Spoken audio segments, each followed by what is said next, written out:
So this now is, we're in the second section, finding satisfaction and purpose in our work, and this is a part of Principle 4.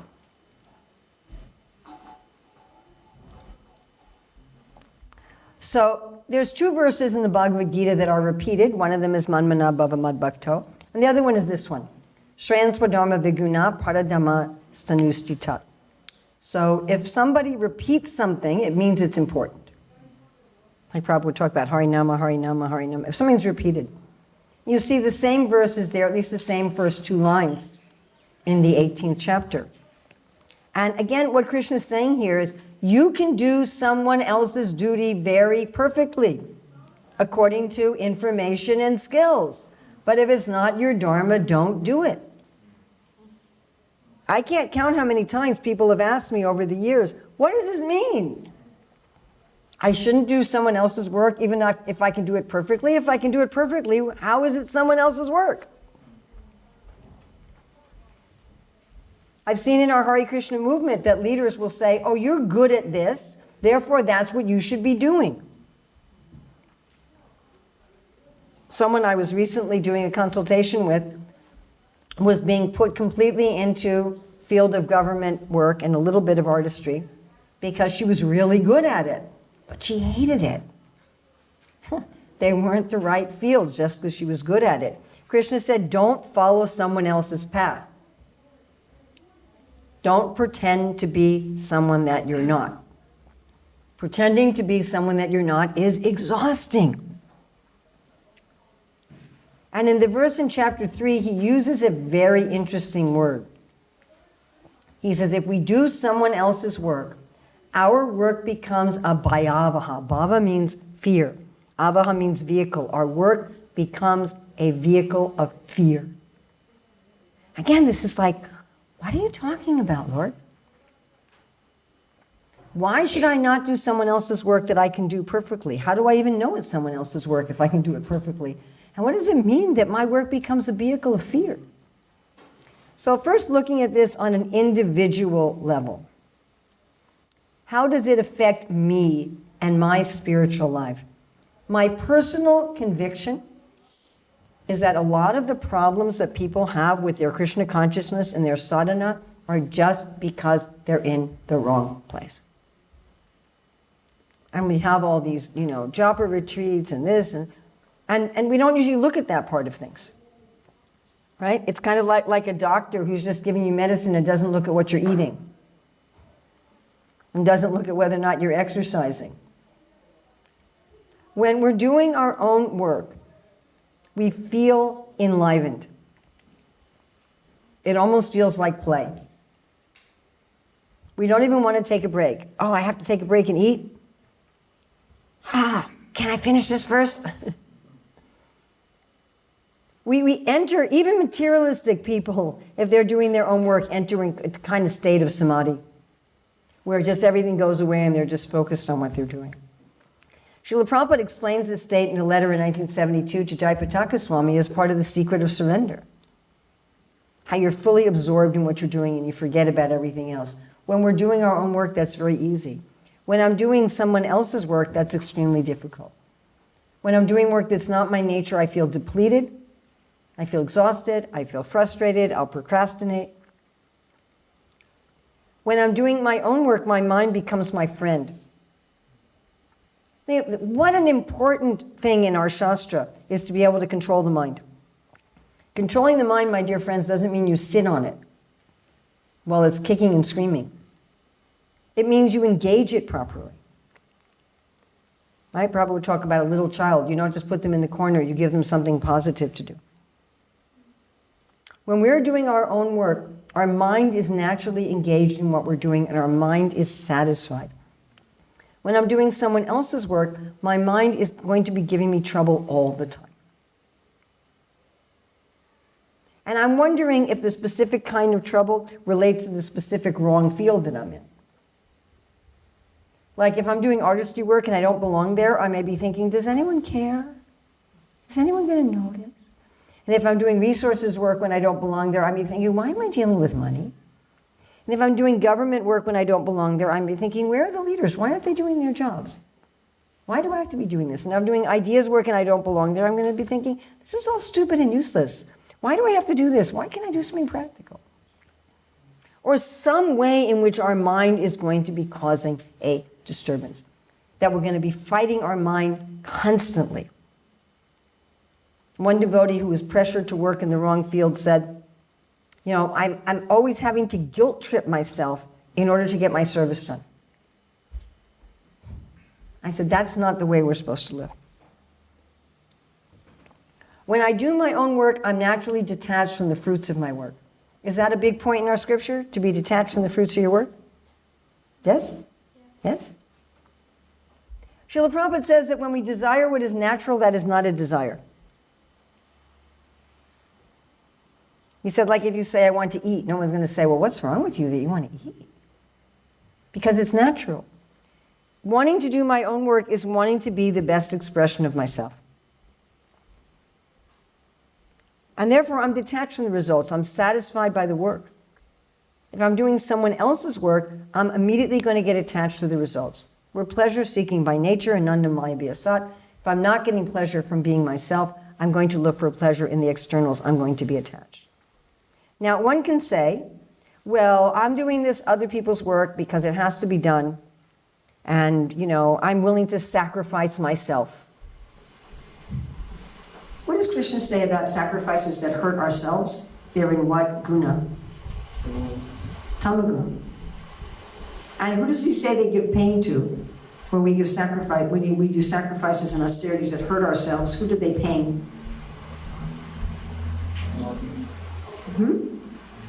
It's a very interesting verse. It says they give pain to the supersoul. So it's not just our own personal business if I'm doing someone else's work. Also, you know, if I'm depleted and frustrated and my mind's my enemy and I'm attached, will you pick that up and kind of, just by being around me? Yeah? And if I'm energized and my mind's my friend and I'm detached, will you pick that up by being around me? It's going to change the people that I interact with. It's going to change the people that I work with. It'll change my relationship with my family when I go home in the evening. So even if I'm going to say, how does being in the wrong field affect me? It doesn't just affect me. But let's look on a bigger scale. And we have 2 chapters in the book on this, chapters 5 and 6. I'm just touching this stuff briefly. In chapter 6, for each one of these improper crossings, we give many specific historical examples. And we give many more harms that I'm going to be detailing now. So in chapter 5, we talk about the general harm of crossing into the wrong field. And in chapter 6, Rukmini and I look at each possible wrong crossing. Crossing government and resources. What's similar about these fields?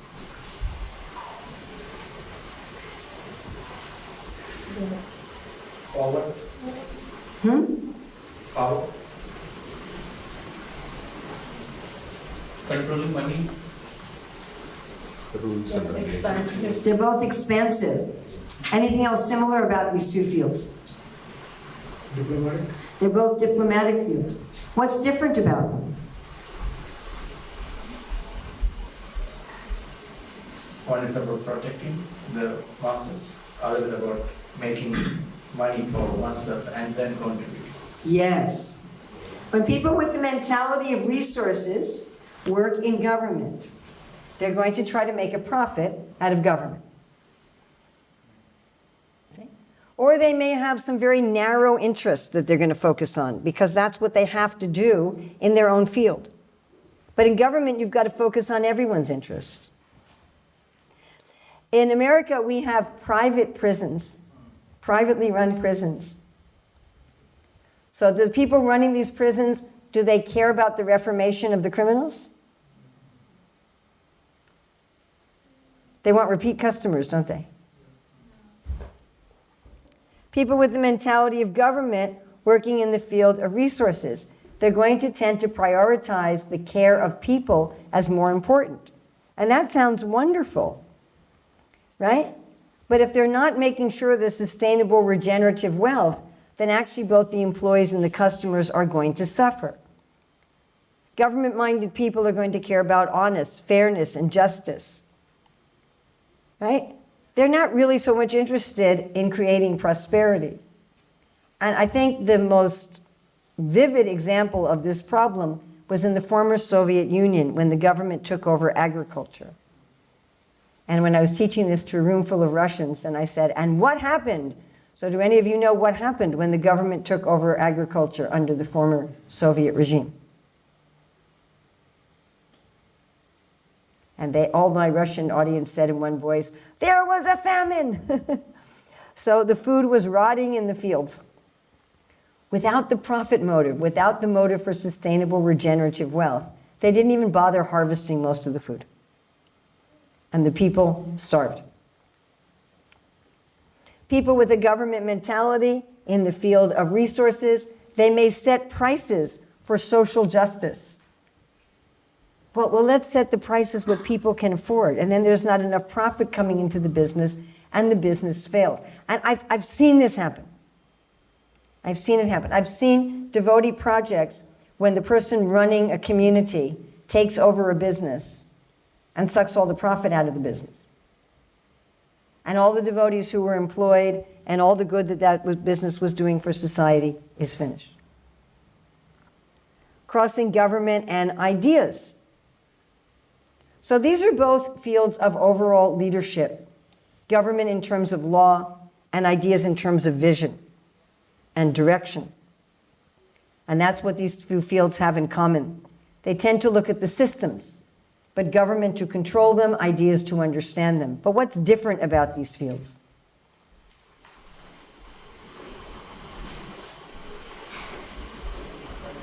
In the field of ideas, they are not diplomatic, they are straightforward. Yes, very good.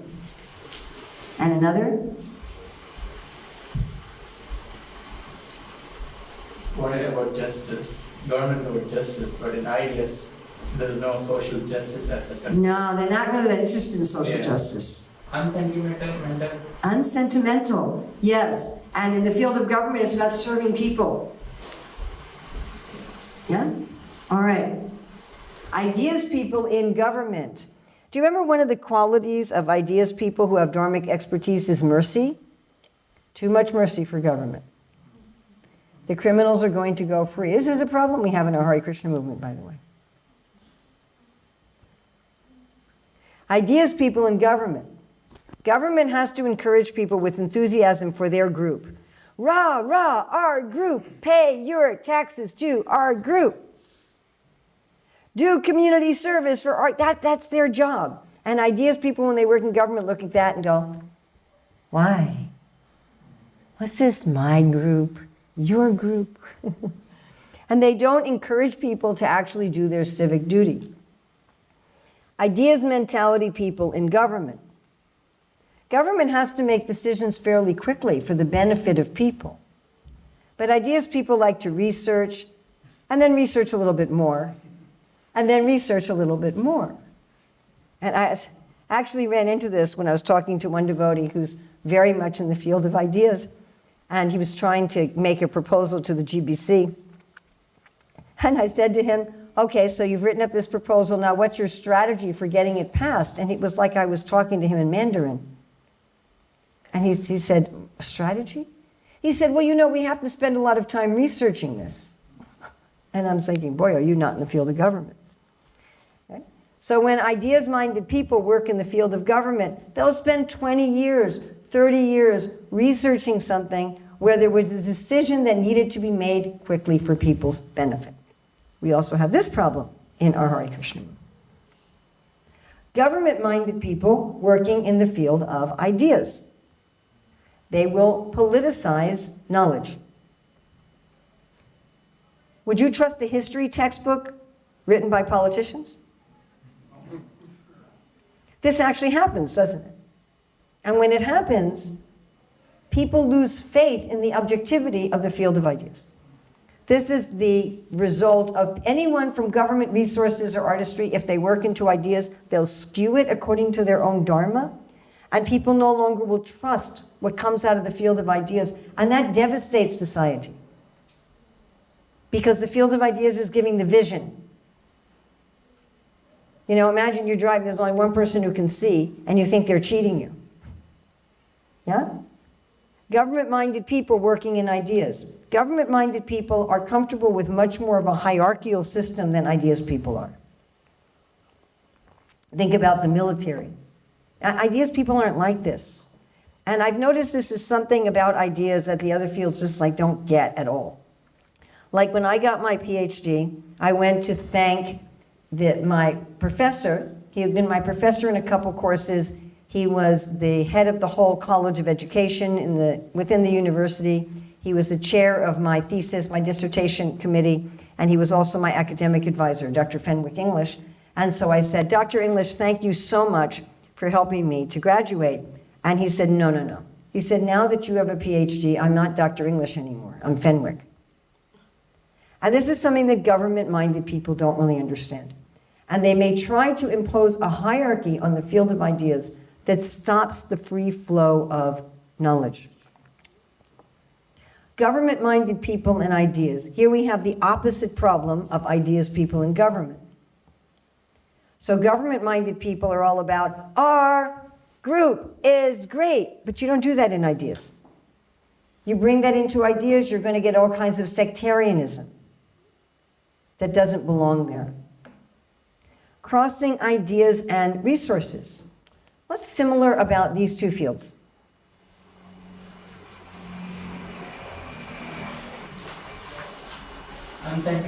Both unsentimental fields, right? But there's a very different system of ethics, and this particular crossing especially just fascinates me. How what's ethical in one field becomes unethical in another. When people with the mentality of ideas work in resources, they're going to feel it's unethical to make a profit. They're going to think, I can't do that. I can't be money-minded. I can't make a profit. One of my friends who has a temperament of ideas and started a business, I said, why'd you start a business? Oh, I needed to make money. She said, but I hate making money. She said, I just want to give everything away. Are they going to make the business successful? And ideas people are satisfied. They're not expansive. They might be happy with their own little garden, or they don't want to feed the world. They're just not going to take care of those responsibilities. Resources-minded people working in ideas. They're going to profitize knowledge. Government people are going to politicize knowledge. Resources people are going to profitize knowledge. Think of pharmaceutical companies who do research on pharmaceuticals. You're going to trust it. We trust that? Anybody? No. And again, you have a loss of faith in the field of ideas. Now in America, when something is absurd or useless, we call it a pie in the sky. Prabhupada would call such things horses' eggs. So to people with the mentality of resources, a lot of ideas work appears to them as pies in the sky. Something useless, something impractical. And they will consider it unethical to spend human hours and money to do theoretical research that doesn't have an immediate, practical, and profitable result. Do you see this difference? Ideas people are going to think it's unethical to make money. And resources people are going to think it's unethical to do theoretical research. It's a waste of people's time and money in an unethical way. And when I saw this, I was like, that's really fascinating. The people in each field are ethical, but they're ethical within their own domain. And their ethics don't translate to another domain. Crossing ideas and artistry. What's similar about these fields? Satisfied. They're fields of satisfaction and honesty. Right? But it's a very different kind of satisfaction and a very different kind of honesty. Now you notice we showed here about also on the board the concrete to abstract. So artistry is the most concrete field and ideas the most abstract field. When people with the mentality of artistry work in ideas, they really struggle with the abstractions. You know, and I've run into this, well, Prabhupada says this over here. I'm like, yeah, but he says this over here and this over here. Oh, but he just says this over here. It's hard for artistry-minded people to grasp all of the context and all of the nuances and all of the abstractions. You don't want them to. You don't want them to build an abstract table. But when they come into ideas, it's really hard for them to do that kind of work. And they will tend to sensualize knowledge. The government people will politicize knowledge, resources people will prophetize knowledge, and artistry people will sensualize knowledge. Remember, artistry people, they're providing, like metaphorically, the salt and the spices of society. They're providing all the pleasures of society. Okay? But the ideas people are providing the vision of society. And metaphorically speaking, when artistry people work in ideas, it's like you've put salt and spices in the eyes of society. Even more so than people in resources, artistry people will have a difficult time understanding the value of a lot of the work in the field of ideas. It will seem to them like recreation, like crossword puzzles. What do we need to do this for? And they may neglect a lot of the work. The natural desire to please a customer or client may make it very difficult for them to speak objective truth. And the desire to please a customer or client, along with the desire for basic comforts in life, make them prime candidates for being corrupted if they work in the field of ideas. Artistry people, also being more concrete, may have difficulty with the large amount of literal and figurative freedom that people in the field of ideas need to function. People with the mentality of ideas working in artistry, they don't want to please customers and clients. They tend to make very bad employees. They tend to be insubordinate, late, procrastinating. They have a really hard time working within the concrete areas of artistry. They just feel so constricted, and it's hard for them to have the energy to work. Ideas-minded people in artistry may not be so appreciative of the value that artistry gives society in terms of pious pleasures, pious uplifting pleasures, and they may dry up the field. Remember my friend who's an ideas person, who's an electrician, and he's like, why do these guys make the wires in the electrical box beautiful? What's the point of that? Do you see these things that the artistry persons will think, what's the point of all this theoretical research? And the ideas person will think, what's the point of making the wires beautiful? Sometimes ideas people in artistry, and actually I was just reading a purport like this, especially if they are intellectuals, if they get drawn into the sensual nature of the field of artistry, which is its natural home, and they can become like those mad scientists we were talking about. You know, think about the food scientists who study what kind of sugar, salt, fat, and crunch is going to make you eat past your satiation point. And they custom design food that's unhealthy for you so you'll keep eating. Crossing government and artistry.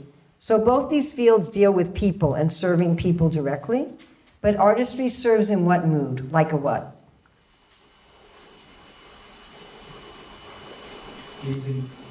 To please them as an assistant.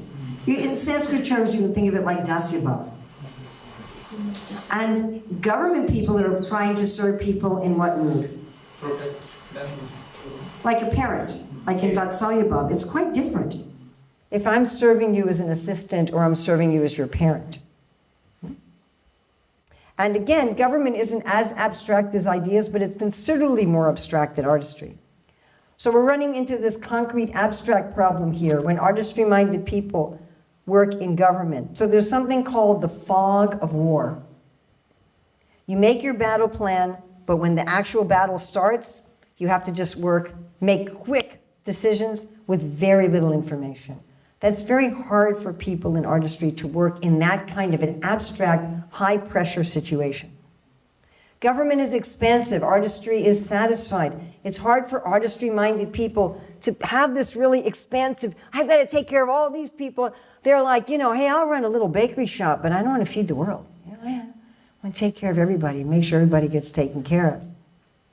Artistry-minded people in government may bring bureaucracy to government. And we had that wonderful question someone asked, is government just about rules? No, it's not. But artistry-minded people are going to make it about rules. We also have this problem in ISKCON. You remember about government people are energized by crisis? But artistry people, they're your foundation people. They're your status quo people. They're providing security for the society. They're not your run into the fire people. We had a situation in America within the last couple years where there was a shooting in a school, and a couple of the police officers stayed outside in the parking lot. And they said, "Why didn't you go in?" They said, "Well, people were shooting." Government-minded people working in artistry. Do you want people who are energized by crisis doing your electrical wiring? Then we come into a similar problem with ideas-minded people in artistry, the insubordination bit. These are your controller type people. You know, ideas people are your freedom people, and government are your controlling people, and neither one of them make good employees. They'll tend to be insubordinate, they'll tend to be late, and they tend to get very frustrated. Of all the bad field crossing for government-minded people, when they go into artistry, their ability to work for justice and morals and ethics and fairness is the most restricted. And so they become vigilantes and agitators. Crossing resources in artistry. So what's similar about these fields is that they both deal with the practical side of life. But what's different? What's different about these fields?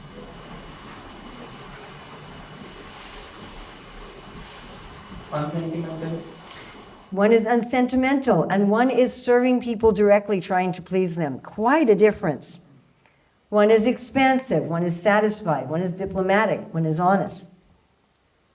Resource-minded people going into artistry. Oh, I'm supposed to make pots?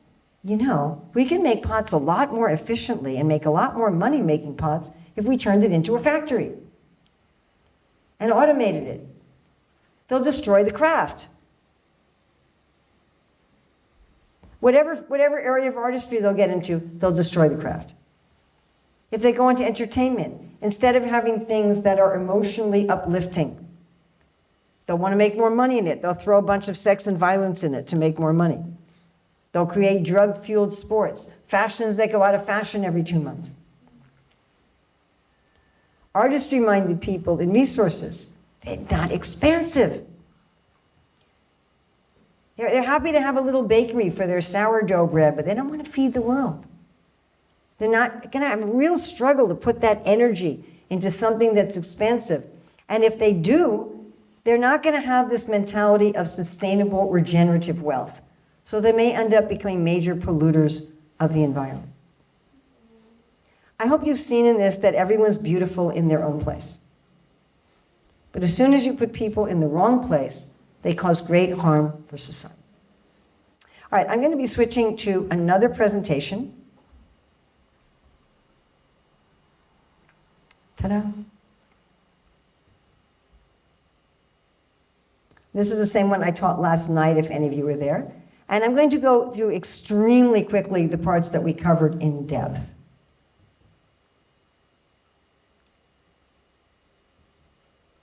Okay, so remember, this is our 4 areas: identifying our ideal career field and prosperity type, going beyond that to learning the secrets of making our work deeply meaningful, beyond that to progress to Dharmic mastery, and then the whole system for peace and prosperity. And within these 4 areas, there are these 9 principles of career Dharma. Maybe we should read them together again. Connecting our nature with our livelihood, advancing through life while nourishing our nature, extending our prosperity to others, ethical and meaningful work of value, delight in cherishing our prosperity and field of work, having celebrations of the sacred in our life and work, above the shades of ego, maintaining societal balance, cooperation between the fields and competition within the fields, all-inclusive, sustainable prosperity. And when you put them together, they spell career Dharma. Isn't that cool?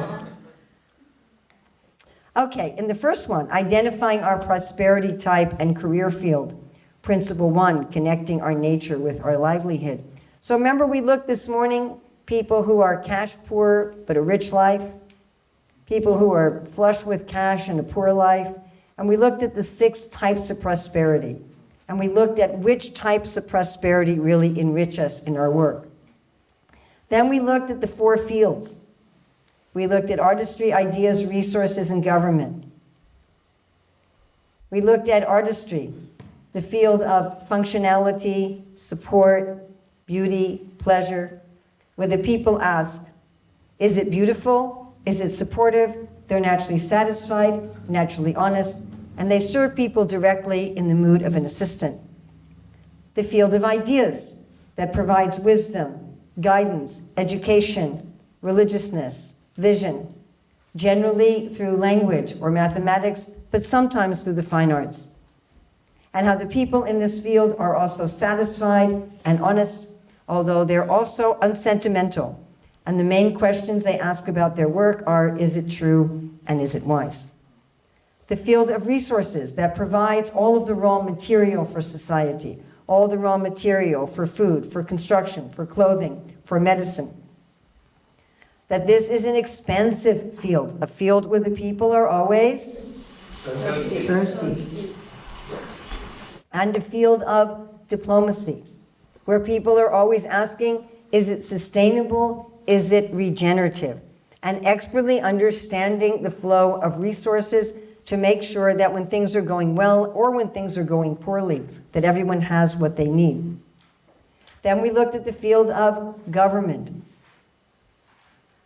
The field of government is what provides to create the laws, to maintain the laws, to provide for social justice, to provide services on a big scale, as political governments, as organizations like the UN, as NGOs that do government type work, or maybe as a landlord.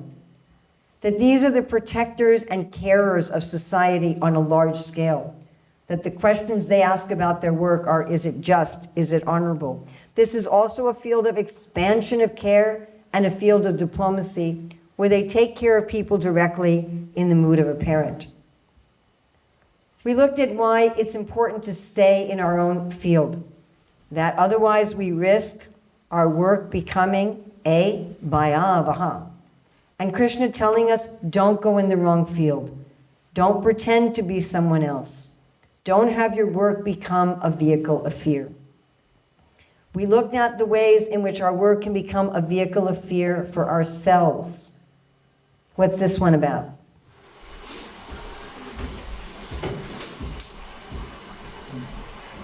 When I'm doing my own work, how am I going to feel?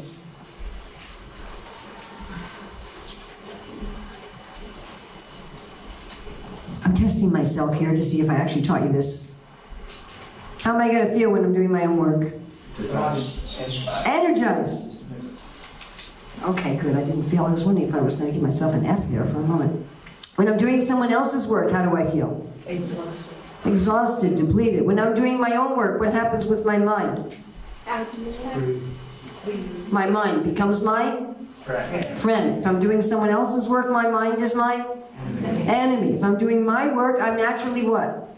Happy and detached. If I'm doing someone else's work, I become attached to the results. All right, then we looked at how to discern our nature. That there's a difference between novice and expert. That if I'm trying to decide what field I go in, I don't just look at the Dharmic experts in that field and compare myself to them, but I look to see if I have a natural proclivity for that field. And that should be obvious because Krishna says, I cannot repress my nature. And in an ideal society, the elders, the teachers, the parents, they would notice my proclivity, my tendency when I'm young, and train me in that. And that sometimes that may manifest in a way that people perceive as troublesome because I haven't been trained in it. And the way this should work with the life cycle is when I'm young, my tendencies are discerned and trained. In the prime of life, I work in my career according to my nature. In middle age, I retire from career and guide others. And in old age, I have nothing to do with career and I prepare for death. Now, often that's all that people are interested in, but if all we're doing is connecting our nature with our work, and nourishing that nature, we're not going to find full satisfaction. To find full satisfaction, I have to have purpose in my work. So here, our third principle is I must give in charity. Krishna says even great souls need to give in charity. If we don't share with others, we become envious and selfish. Also, according to Shastra, how much money we have in this life is directly related to how charitable we were in previous lives. And what I find fascinating is empirical evidence shows that how charitable I am in this life is going to affect how much money I have. Krishna seems to like it when we share. If we don't share, if we're selfish, if we're greedy, he says, no more for you. And we talked about briefly earlier that giving in charity is not just giving money, but it's also sharing with other people the types of prosperity that I enjoy. Now, we have a large section about this in the book. This is just a little sample, and we already talked about it earlier. If I'm enjoying beauty, give beauty to others. If I'm enjoying leadership, help others to become leaders, or take a leadership role in a voluntary way.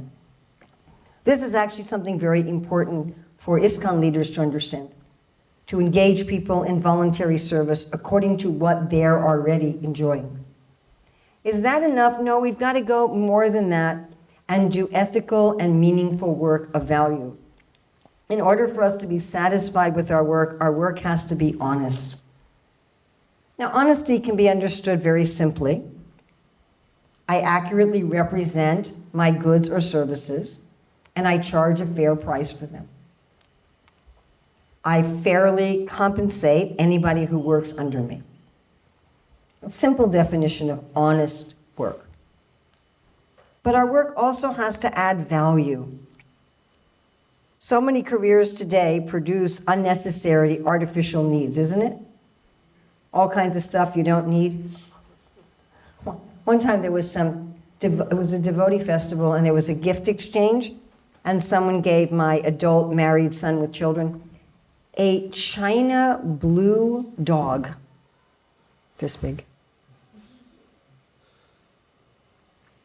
So not to produce just unnecessary, useless stuff that we're just going to throw away. And we certainly shouldn't produce things that are harmful. Think of the tobacco industry, alcohol, pornography, meat industry. So we shouldn't be producing anything that's harmful or useless. What we're doing should have real value. But we can go beyond just ordinary value. We can get out of what Rukmini and I call the cycle of frustration. I do my Dharma, I get my prosperity, I enjoy, and you know, if that's all there is, I'm going to feel frustrated and I'm going to want liberation. But then, you know, I feel like I get frustrated with liberation too, and I go back to working again and I just keep going. To get out of this cycle of frustration, we need to work with love. Love for our work, love for ourselves, love for those we serve, and ultimately love for Krishna. And then we just finished talking about how ethical work is also doing our own work. Right? We just went into this in detail.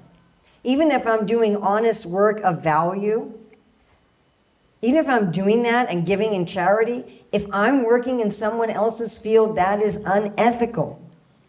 And we looked at all these crossings, crossing government and resources, or government and ideas, ideas and resources, government and artistry, ideas and artistry, resources and artistry. Any of these crossings are going to create an unethical situation, even if my work is otherwise honest and adding value. But we're going to go further to progress to Dharmic mastery. And here we have 3 principles. The first is in delight in cherishing our prosperity and field of work. Now this one particularly deals with, you're in the right field, okay? You're in the right field, your work is honest, your work is adding value. But are you maintaining the integrity of that field? And this is what a number of you in every place I teach this, people come up with. Well, someone's in the right field, but they still seem to be corrupt. All of our resources come from Mother Earth. They all come from Lakshmi Devi. They all come from the consort of the Lord. And therefore we need to cherish them. If we don't take care of our sources of prosperity, it's like cutting off the head of the goose who laid the golden egg, or cutting off the tree branch that's giving us fruit. Our first source of prosperity is our own body and mind. How many people work at jobs that damage them physically or mentally or emotionally? Then we're killing our own source of prosperity. We also want to take care of the bodies and the minds of the people that we work with. We don't want to burn people out physically or mentally because they're also our sources of prosperity. And we want to take care of nature. Our work should be taking care of the land and the sea and the sky. And then we want to cherish the kinds of prosperity that we have. Let's say I'm enjoying vairagya. I don't want to be so detached that I don't care about anybody. Let's say I'm enjoying aishvarya. I don't want to lord it over people. I want to also help them feel smart and confident. Right? Whatever kind of prosperity I'm enjoying, I want to maintain the integrity of that prosperity because it's part of Lakshmi Devi herself. And I want to maintain the integrity of my field. So we talked about for each field, remember that picture I had for each field of that guy like this in the gray sky? Remember that one? What people are willing to sacrifice for? In artistry, even if you're being pushed, make more money, work faster. No. I'm going to keep the quality and integrity of my work. I'm going to treat my customers with respect. In government, sacrificing for honor and justice, taking care of others, making sure that serving people is the topmost thing, not trying to profit out of government, not having special interests in government, making sure everyone gets equal justice. In resources, and Prabhupada talked about this so many times, treating the land, the plants, the animals with respect and care. They're the main sources of wealth for someone in resources. Taking care of the employees, making sure that everything is honest. In ideas, making sure you're applying truth beneficially, no mad scientists. Okay? Keeping truth neutral and impartial. Avoiding being financially manipulated. Not putting oneself into a position where somebody can manipulate you financially so that you will skew truth. Respecting others' expertise. Principle 6, having celebrations of the sacred. So Krishna says in Bhagavad Gita 3:16, Evam pavaditam chakram. And Prabhupada, speaking on this, says chakra is a wheel that's always moving. In the natural world, the plants and animals take from nature and they give back to nature. We humans have to do it deliberately. Prabhupada would say, we have to pay our electric bill to the sun. Yes? He said, one lecture I was hearing him talk about this, he said, you can't just take from God. You also have to give something. So regardless of what one's religion is or one's tradition is, one should have some regular time of giving to the Lord, where you stop your work, you stop your other activities. At least once a week, preferably every day, there's some time that I'm going to spend with the Lord. However one understands the Lord. Some people are going to understand him as the universal body, the Virat Rupa, or as the Brahman, the all-energetic, or as the Father and the Creator, as the Paramatma, or as Bhagavan, the wonderfully playful and beautiful Krishna. But however one understands the Lord, in whatever tradition one in, one needs to connect regularly with the Supreme. Now, if we do that, what is supposed to happen is that everything we do at every moment becomes this celebratory ceremony of connection. And we have a wonderful guest essay in our book called Every Act a Ceremony. Principle 7 is to work above the shades of ego. So Urmila and I call these the shades. Thomas is like a dark curtain over a window. Rajas is like a sheer curtain. So we have some examples here, right? We have these dark curtains, and then we have these sheer curtains, right? And then you could open the curtain in sattva, and you have a window. But being above the shades is like being outside. You can notice that, like if you ever have like a glass door, and then you open it up and you go outside, there's even quite a difference between sattva and being above the shades. All right, so just so you can all recognize them, I'm going to introduce you to these guys, all right? I'm going to introduce you to Thomas, Sattva, and Rajas. Ready? All right.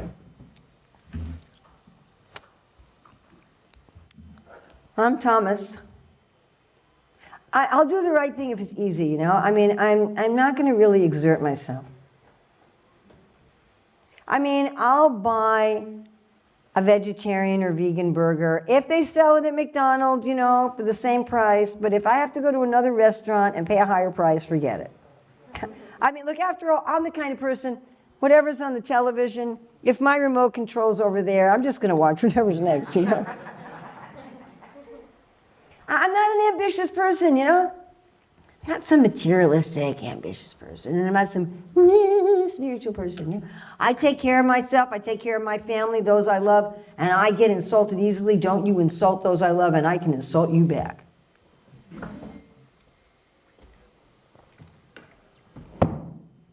I am Rajas. I am very hardworking. I'm very responsible. I'm very moral. I'm a builder of society. I have contributed to hospitals and schools and welfare work all over the world. Do you see all those things I have? My house, my car, all of my possessions. I worked for them. I work hard. I am not lazy. And I'm certainly not some person. And I will tell you, with all these things I earned, I will tell you how many hours I worked.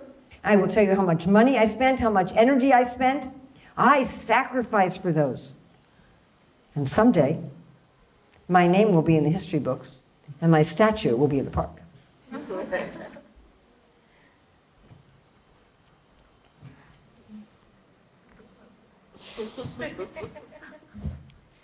I am sattva.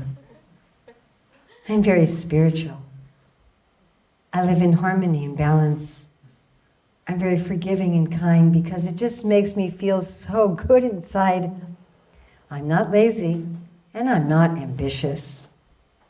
I have a shelf full of crystals and angels. I see everyone equally, unlike those materialistic people.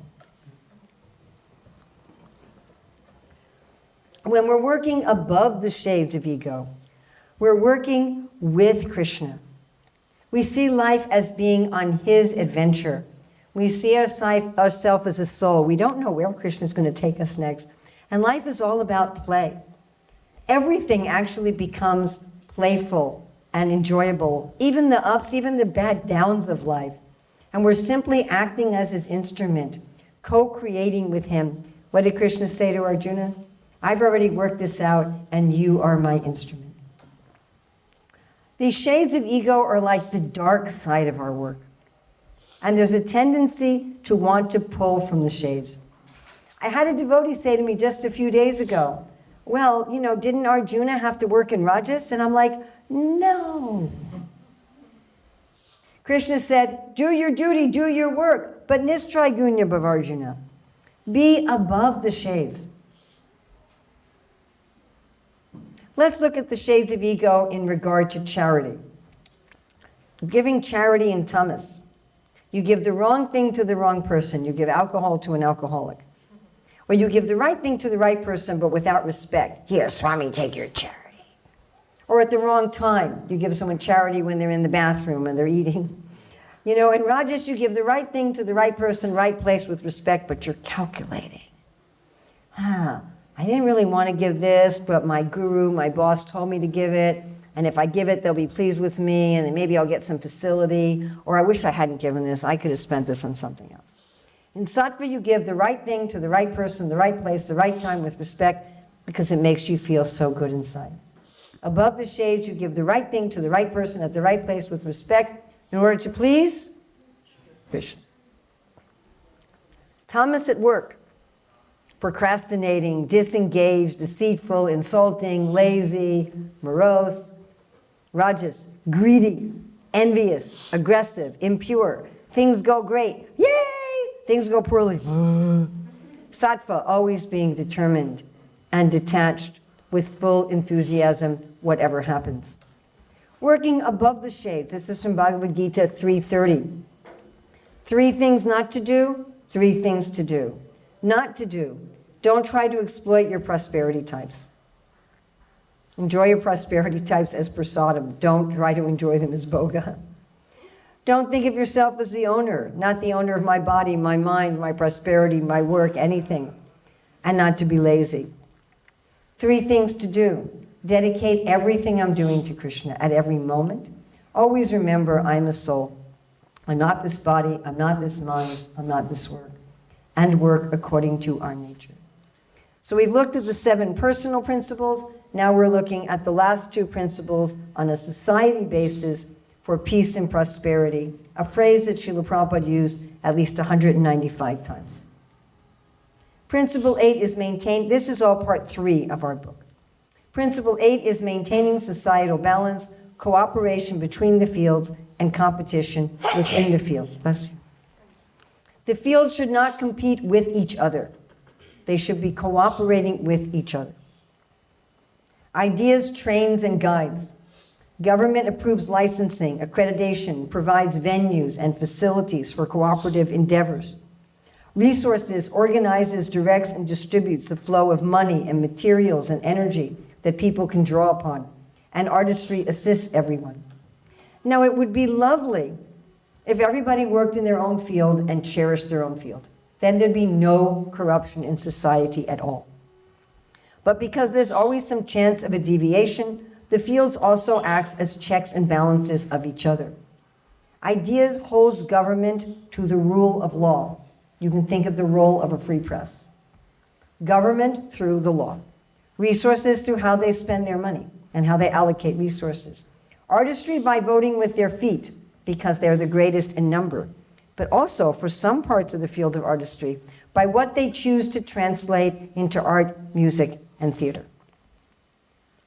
Within the fields, there should be competition. Srila Prabhupada said competition gives life. You might say we should do our best for its own sake, but when there's competition, we get a kind of energy, don't we? It sort of focuses us.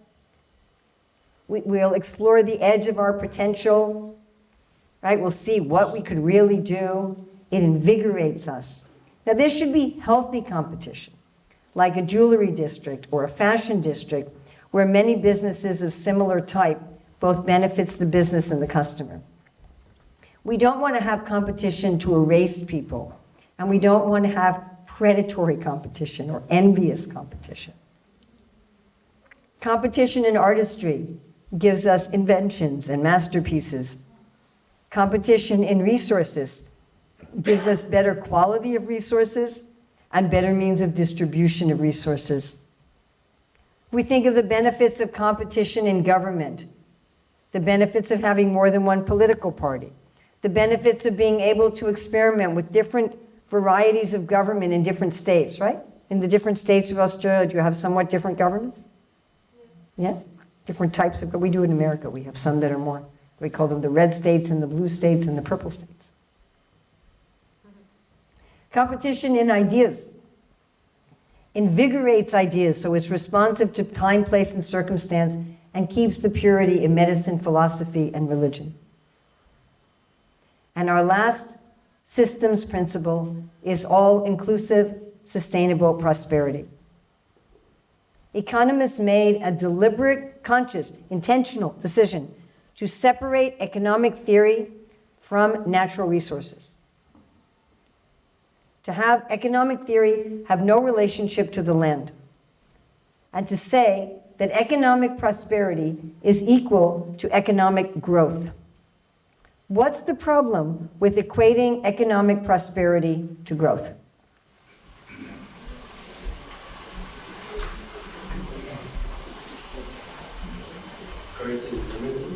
Yeah, exactly.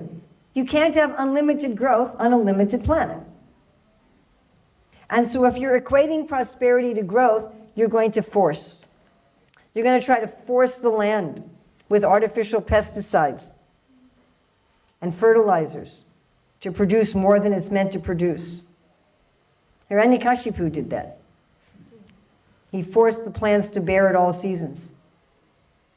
You're going to force distribution so people can eat strawberries all year. You're going to force the animals with antibiotics and hormones.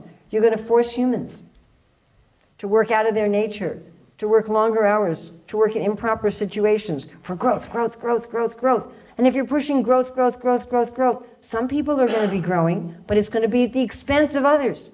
And you're going to have this huge wealth disparity where someone has $250 billion and someone else doesn't have a pair of shoes. So the final principle of career Dharma is to have all-inclusive, sustainable prosperity. To come up with conceptions of economic prosperity that actually give everyone the kinds of prosperity that enrich them, where they can work in their natural field, and where they can use that basis to advance to the Supreme Lord. So we looked at identifying our ideal career field and prosperity type, learning the secrets of making our work deeply meaningful, progressing to Dharmic mastery, and the whole system for peace and prosperity. So I really want to thank all of you who've been with us on this journey today. It was a lot of hours.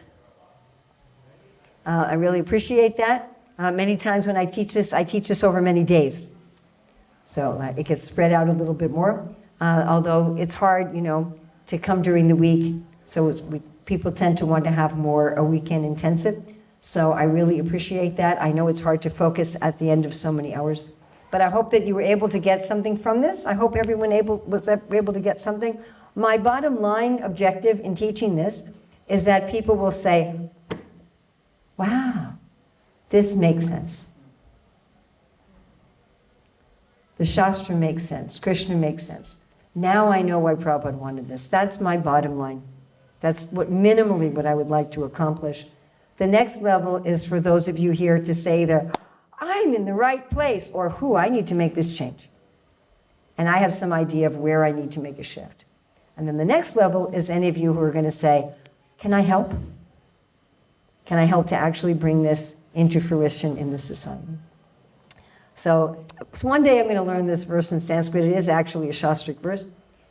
Whatever good you've gotten from this is from my guru and all of our acharyas in the scripture. Whatever bad you've gotten from this is mine. It's not even the responsibility of my co-author. That's not in the scripture. So I hope that you will take the good and leave aside the bad. Thank you very much for your hospitality here in Melbourne.